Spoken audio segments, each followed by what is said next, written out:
tetapi juga jangan lupa bahwa Iran punya drone ya, dan itu sangat mematikan gitu ya. Kemudian juga rudal dan lain sebagainya. Belum lagi mungkin di Israel walaupun tidak diungkap secara terbuka punya senjata nuklir. Demikian juga Iran. Mereka punya kapabilitas untuk mengubah teknologi nuklir mereka mungkin menjadi senjata nuklir. Ya, bisa panjang, bisa cepat. Cepat itu kalau senjata nuklir sudah berbicara, begitu kan. Mm-mm. Tapi semua jadi punah semua, ya Mm. kan? Kalau panjang itu kalau senjata nuklir tidak digunakan.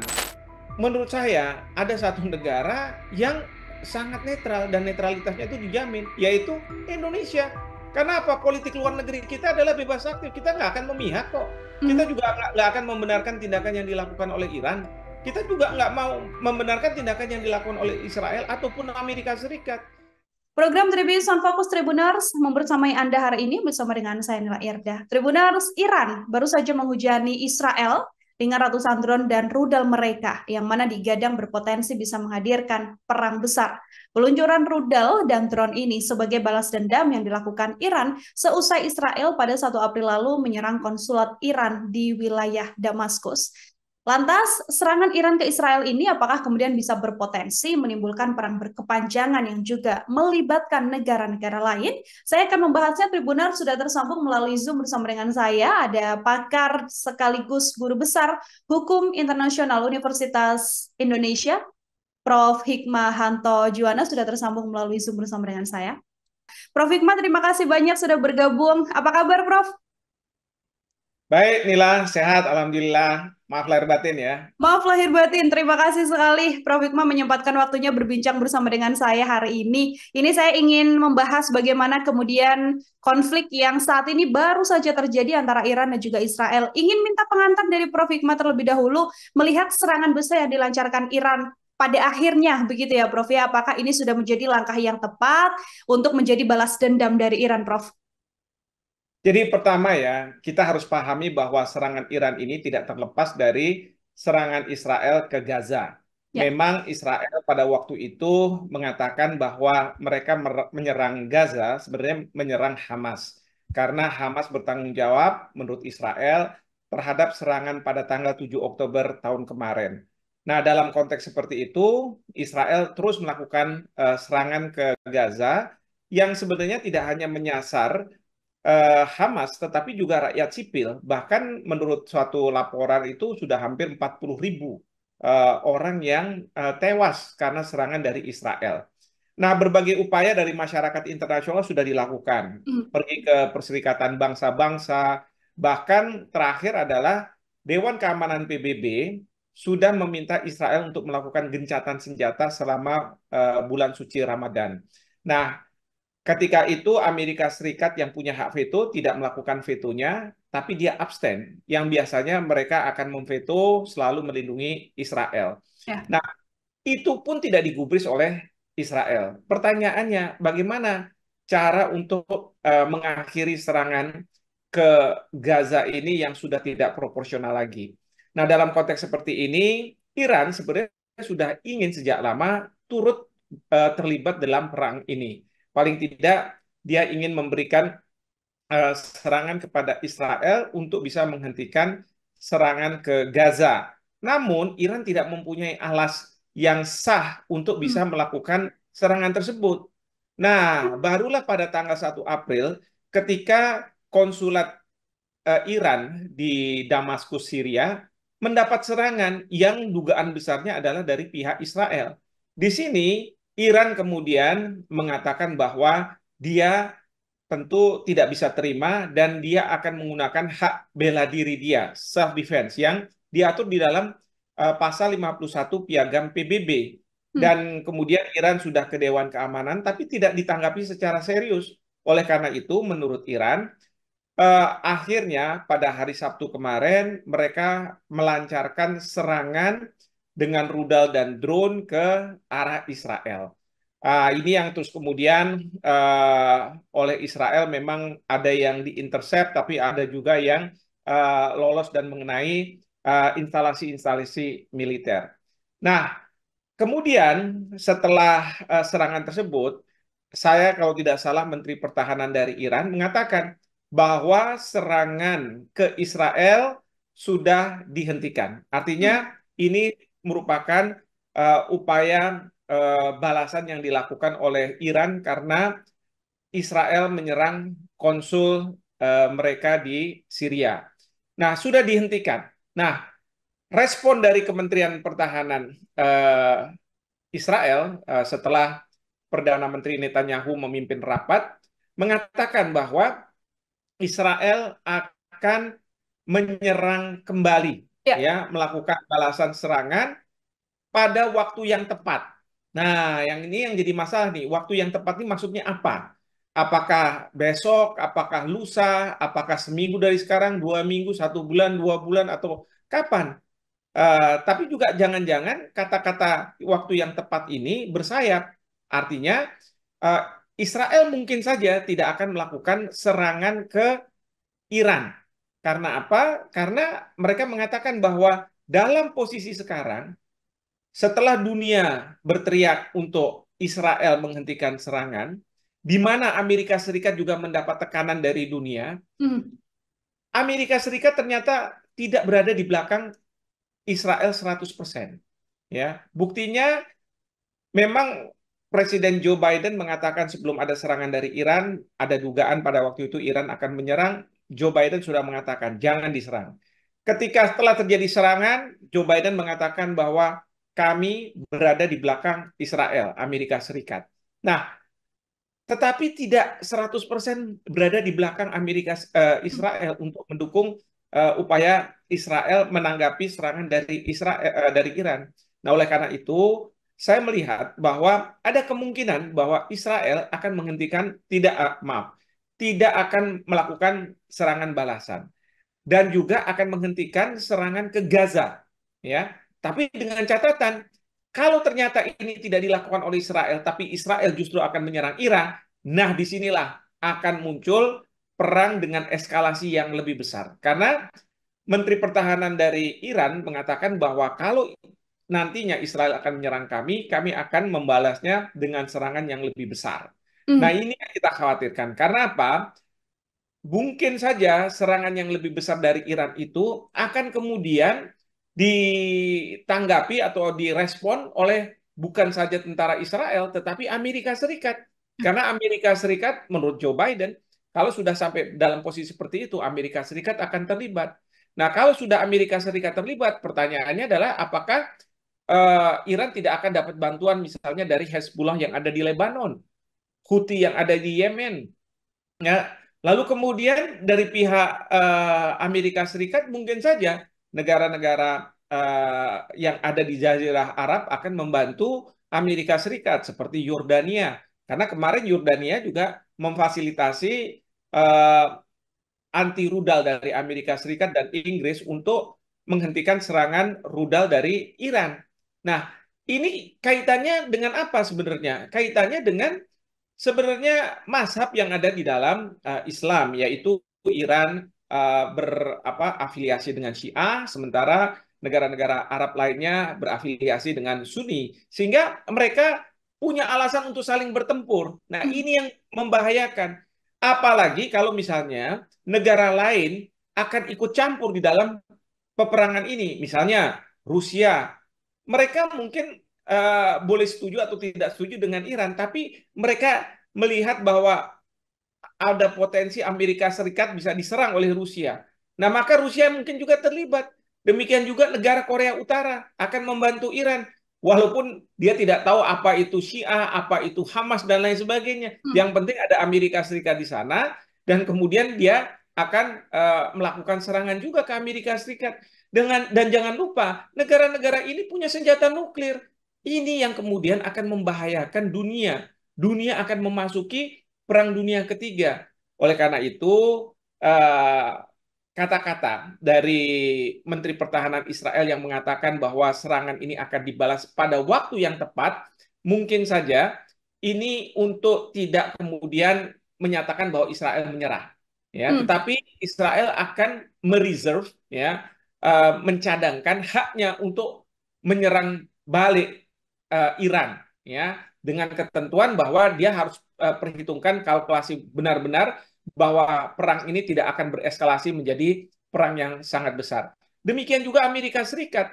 Di Amerika Serikat, Joe Biden sebenarnya dalam posisi yang sangat sulit karena menurut saya Joe Biden di satu sisi dia harus melindungi Israel karena lobi Yahudi di sana sangat kuat dan siapapun presiden pasti harus ada di belakang Israel. Tapi di lain sisi dia mendapatkan tekanan dari berbagai negara yang mengatakan apa yang dilakukan Israel itu tidak benar, melanggar hukum internasional, tapi kok Amerika Serikat tetap berada di belakang mereka yang salah.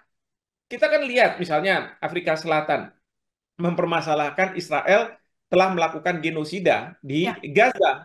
Walaupun putusan belum ada, tetapi kan sudah menunjukkan ke arah sana. Belum lagi negara-negara di Majelis Umum PBB sudah membuat resolusi yang meminta Israel melakukan gencatan senjata. Dan kalau kita bicara di Majelis Umum PBB, kan satu negara satu suara. Mhm. Itu fokus yang sangat demokratis. Tidak seperti di Dewan Keamanan PBB yang ada hak vetonya. Tapi di Dewan Keamanan PBB kemarin itu sudah dikeluarkan resolusi yang meminta Israel untuk melakukan gencatan senjata. Tetapi Israel tidak mau melakukan ini. Dan itu mendapat perlindungan dari Amerika Serikat. Maka dunia marah sama Amerika Serikat. Dan Amerika Serikat yang dipimpin oleh Presiden Joe Biden, mereka mungkin juga merasa bahwa kami terpojokkan juga kalau misalnya terus-menerus membenarkan tindakan yang dilakukan Israel. Meskipun kita tahu di Amerika Serikat juga sekarang sedang menghadapi pemilihan presiden dan Donald Trump saya monitor itu mengatakan bahwa seandainya saya di posisi Joe Biden sekarang, maka tidak akan ada serangan dari Iran. Tapi indikasi tidak ada serangan dari Iran itu adalah Amerika Serikat sebelum Iran menyerang Israel, dia sudah akan menyerang Iran. Nah, seperti itu. Nah, ini kan juga ya kalau misalnya Partai Republik memang gayanya adalah pokoknya perang-perang dan perang gitu ya. Mhm. Lain dengan Partai Demokrat yang sekarang ini Joe Biden berasal begitu ya. Nah, jadi seperti itu inilah kondisi pada saat sekarang ini terkait dengan perang yang ada di Timur Tengah. Mhm. Oke, ada dua lini tadi ya, Prof. Hikmah ya. Ketika memang nanti tidak dilakukan serangan, artinya akan berakhir dengan satu serangan Israel dibalas serangan Iran. Namun apabila waktu yang tepat ini diartikan dalam tanda kutip adalah akan melakukan serangan meskipun belum tahu kondisinya seperti apa nantinya, ini yang nantinya bisa berpotensi untuk mengakibatkan eskalasi yang lebih besar dan perang dunia ketiga mungkin saja bisa pecah di kondisi yang terjadi saat itu. Kalau kita melihat bagaimana sikap Amerika Serikat begitu ya, Prof. Hima, ini kan bias sekali. Di satu sisi Amerika mengatakan berdiri di belakang Israel, namun di satu sisi juga beberapa kali mengkritik, mendesak, dan mengkritisi apa kebijakan dari Netanyahu begitu di setiap serangan-serangan mereka ke Gaza. Kalau Prof. Hikmah melihat bagaimana kemudian keterlibatan atau campur tangan Amerika Serikat ini nantinya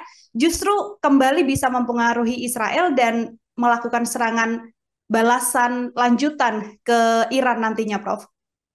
Ya, yang pasti kalau di bawah Presiden Joe Biden, saya tidak yakin ya bahwa Presiden Joe Biden akan terlibat langsung di dalam perang yang ada di Timur Tengah. Hmm. Ya, karena ini akan mengeskalasi. Bukannya tidak mungkin bahwa Rusia akan masuk ke situ. Itu sudah jadi hitungan dari Presiden Joe Biden.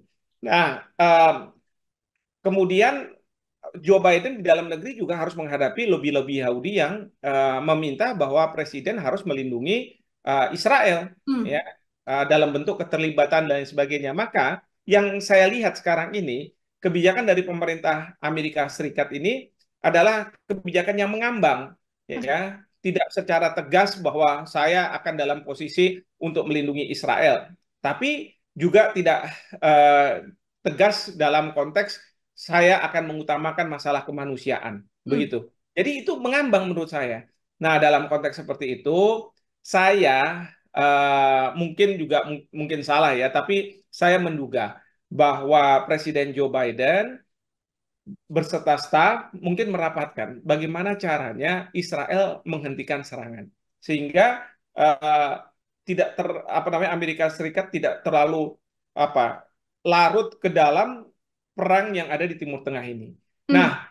salah satu upayanya itu adalah bagaimana meminta Presiden Netanyahu untuk turun dari jabatannya sebagai Perdana Menteri. Oke. Kenapa? Kalau kita bicara Israel kan sebenarnya sesuatu yang abstrak. Israel itu karena di apa namanya dijalankan oleh orang yang memiliki kekuasaan di dalam sistem konstitusi mereka ya. Dalam hal ini Perdana Menteri. Nah, kalau misalnya Perdana Menteri itu seperti Netanyahu yang sangat berkeras akan menghabiskan Hamas di Ya. Gaza ya, yang belum tentu bisa gitu ya, dalam waktu yang sangat singkat, malah mengorbankan banyak warga Palestina, ini kan harus di stop. Jadi bagaimana menyetopnya? Menurunkan Perdana Menteri Netanyahu dan Amerika Serikat tahu bahwa di Israel sebagian masyarakat mungkin masih sebagian kecil di masyarakat Israel itu menentang kebijakan yang dilakukan oleh Netanyahu karena Hmm. mereka menganggap bahwa Israel ini bukannya tambah aman tapi tambah terancam keberadaannya, bahkan warga negaranya yang berada di berbagai negara, termasuk juga oposisi. Nah, biasanya kalau Amerika Serikat kan pandai ini ya memanfaatkan situasi seperti ini Hmm. untuk bisa menurunkan suatu pemimpin, tetapi dilakukannya secara konstitusional. Nah, mungkin ini menjadi opsi juga bagi Amerika Serikat sebagai jalan keluar dari permasalahan yang ada ini. Yang terpenting adalah serangan Israel ke Gaza itu akan dihentikan. Kalau serangan Israel ke Gaza itu dihentikan, saya yakin Iran juga tidak akan melakukan serangan ke uh, ya Israel, kecuali Hmm. Israel nanti akan melakukan serangan balasan ke Iran seperti itu. Oke, muaranya kembali ada di Gaza ya, Prof ya. Ketika Israel berhenti melakukan serangan ke Gaza, artinya Iran juga tidak akan terlibat lebih lanjut untuk melakukan serangan. Ini kalau kita melihat bagaimana kekuatan militer dari Iran, Prof Hikmah, yang juga kemudian sekutu-sekutu yang membantu Iran, termasuk juga kekuatan militer dari Israel. Kalau secara hitung-hitungan, apabila memang perang pecah dan terjadi serangan bertubi-tubi dari kedua belah pihak, kekuatan militernya seperti apa, Prof? Sebenarnya kalau saya memonitor ya kekuatan militer dari dua negara ini, Israel dengan Iran, itu boleh dikatakan imbang. Hmm. Memang kalau dari sisi prajurit, Iran lebih unggul karena dia punya 500.000 prajurit, tetapi Israel hanya punya 180.000. Tapi ingat, Israel punya peralatan-peralatan militer yang canggih. Bahkan peralatan militer yang dia beli mungkin dari Amerika Serikat, dapatkan dari Amerika Serikat, kemudian dibuat lebih canggih lagi. Sementara Iran peralatan militernya banyak yang sudah kadaluarsa lah, kira-kira seperti itu ya. Hmm. Tetapi juga jangan lupa bahwa Iran punya drone ya, dan Ya. itu sangat mematikan gitu ya. Kemudian juga rudal dan lain sebagainya. Belum lagi mungkin di Israel walaupun tidak diungkap secara terbuka punya senjata nuklir. Demikian juga Iran. Mereka punya kapabilitas untuk mengubah teknologi nuklir mereka mungkin menjadi senjata nuklir. Nah, jadi kalau misalnya dua negara ini boleh dikatakan imbang sebenarnya. Hmm. Tapi masalahnya adalah kalau misalnya Israel kemudian mendapat dukungan dari Amerika Serikat, maka menjadi tidak imbang. Nah, Oke. untuk membuat supaya imbang lagi, mungkin Rusia akan masuk atau mungkin Korea Utara akan masuk seperti itu. Oke, ada Rusia dan juga Korea Utara yang berkemungkinan masuk untuk membersamai Iran untuk bisa melawan Israel apabila di belakangnya ada Amerika Serikat yang membantu ya, Prof. Hikmah ya. Artinya Ya. ini kembali bisa membuat eskalasi perang panjang bisa terjadi, Prof. Apabila memang parah-parahnya adalah bergabungnya Rusia atau Korea Utara untuk membantu Iran melawan Israel. Ya, bisa panjang, bisa cepat. Cepat itu kalau senjata nuklir sudah berbicara, begitu kan. Mm, Tapi semua jadi punah semua, ya mm, kan? Kalau panjang itu kalau senjata nuklir tidak digunakan, ya, seperti sekarang ini terjadi di Ukraina. Jadi ya. apa namanya perang itu jadi akan sangat lama. Tapi kalau misalnya lama pun, ini juga tidak positif bagi dunia, karena apa? Akan terjadi pelambatan perekonomian dunia. Lalu kemudian supply chain akan terganggu. Belum lagi krisis pangan di negara-negara berkembang. Belum lagi juga krisis keuangan mungkin yang akan muncul. Jadi banyak ikutan-ikutannya. Sehingga di sini Presiden Joe Biden juga sangat hati-hati di dalam menentukan sikap dari Amerika Serikat. Bagaimana Amerika Serikat? Apakah mereka harus 100% berada di belakang Israel atau Amerika Serikat juga mempengaruhi Perdana Menteri Netanyahu untuk tidak melakukan serangan-serangan kembali, bahkan serangan ke Iran maupun serangan ke Gaza misalnya seperti itu. Ini semua dikalkulasi mungkin secara matang di Washington DC. Oke. Terakhir dari saya, Prof. Hikmah, ini kan ada beberapa negara lain yang juga concern untuk membela Gaza, untuk kemudian mengecap aksi Israel, termasuk diantaranya adalah Indonesia begitu ya. Negara-negara yang kemudian tidak terlibat secara langsung dalam konflik antara Israel dan juga Iran ini, apa yang kemudian bisa dilakukan untuk menghentikan atau tidak menjadikan perang ini semakin besar sampai terjadinya perang dunia ketiga, Prof? Ya, kalau saya melihat adalah negara-negara ada yang akan langsung berpihak. Saya ambil contoh misalnya Israel dengan Amerika Serikat mungkin punya fakta pertahanan yang mengatakan bahwa serangan terhadap Israel berarti serangan terhadap Amerika Serikat. Nah, nanti Amerika Serikat juga akan mengatakan, NATO kamu juga harus bantu kami. Ya, negara-negara NATO nanti akan membantu, ya kan? Lalu kemudian bagaimana dengan Iran? Iran juga nanti akan juga melakukan hal yang sama. Nah, menurut saya ada satu negara yang sangat netral dan netralitasnya itu dijamin, yaitu Indonesia. Karena apa? Politik luar negeri kita adalah bebas aktif. Kita nggak akan memihak kok. Kita juga nggak akan membenarkan tindakan yang dilakukan oleh Iran. Kita juga nggak mau membenarkan tindakan yang dilakukan oleh Israel ataupun Amerika Serikat. Nah, dalam situasi seperti ini, memang mereka membutuhkan negara seperti Indonesia. Negara yang netral, yang bisa menjadi peace broker, ya, juru damai agar tidak terjadi eskalasi perang. Nah, disinilah pentingnya pemerintah memanfaatkan kesempatan ini untuk bisa memunculkan perdamaian itu. Nah, seharusnya ya Menteri Luar Negeri Indonesia, karena kita sudah menjadi negara kelas menengah yang sangat diperhitungkan oleh dunia, Menteri Luar Negeri itu difasilitasi dengan pesawat terbang sendiri, ya. Beliau bisa melakukan yang disebut sebagai shuttle diplomacy, bisa ke sana kemari dan lain sebagainya, ya, tanpa harus menunggu penerbangan terjadwal. Belum lagi kalau penerbangannya delay lagi, aduh itu repot gitu ya. Nah, tapi kalau bisa dia punya pesawat seperti Bapak Presiden punya pesawat kepresidenan, dia bisa pergi ke sana kemari, ya, ke New York, bicara ke Perserikatan Bangsa-Bangsa, ke Dewan Keamanan, ke Majelis Umum PBB, lalu kemudian ke Washington DC, kemudian ke negara-negara besar di Eropa, lalu ke Yordania, lalu ke Iran, ya. Mereka terus berputar-berputar semua negara yang katakanlah berkaitan dengan masalah ini, lalu mencoba merumuskan solusi, dan solusi itu yang disampaikan. Ya, intinya adalah bagaimana serangan yang dilakukan di Israel itu dihentikan, Israel di Gaza itu dihentikan, dan kalau itu bisa dilakukan, lalu kemudian negara-negara itu diminta untuk menahan diri. Memang sekarang Kemenlu sudah membuat pernyataan bahwa negara-negara sebaiknya diminta untuk menahan diri untuk dalam penggunaan kekerasan, ya. Nah, lalu minta supaya dilakukan sidang darurat Dewan Keamanan PBB. Tapi kan itu nggak cukup kalau cuma pernyataan-pernyataan. Jadi harus hadir Menteri Luar Negeri seperti itu. Oke, harus hadirnya Menteri Luar Negeri termasuk Indonesia bebas aktif ini bisa membantu untuk kemudian bisa menyelesaikan konflik atau meredam ya, Prof ya. Untuk kemudian meredam apa yang terjadi agar tidak kemudian terjadi perang dunia ketiga atau eskalasi perang yang semakin panjang. Prof Hikmah, terima kasih banyak untuk kesempatannya berbincang bersama dengan saya hari ini. Semoga di lain kesempatan kita bisa berbincang kembali. Luar biasa sekali, Prof Hikmah. Selamat beraktivitas kembali, Prof. Terima kasih Nila, semuanya pemirsa dari Tribun News. Ya, terima kasih kembali. Demikian obrolan saya Tribuners bersama dengan Prof Hikmahanto Juwana, pakar dan guru besar hukum internasional Universitas Indonesia. Nantikan obrolan saya bersama sejumlah narasumber-narasumber lain dengan tema-tema lainnya yang pastinya hanya dalam program Tribun News on Focus. Saya Nila Irda pamit undur diri. Terima kasih dan sampai jumpa. Download Tribun X sekarang. Menghadirkan lokal menjadi Indonesia.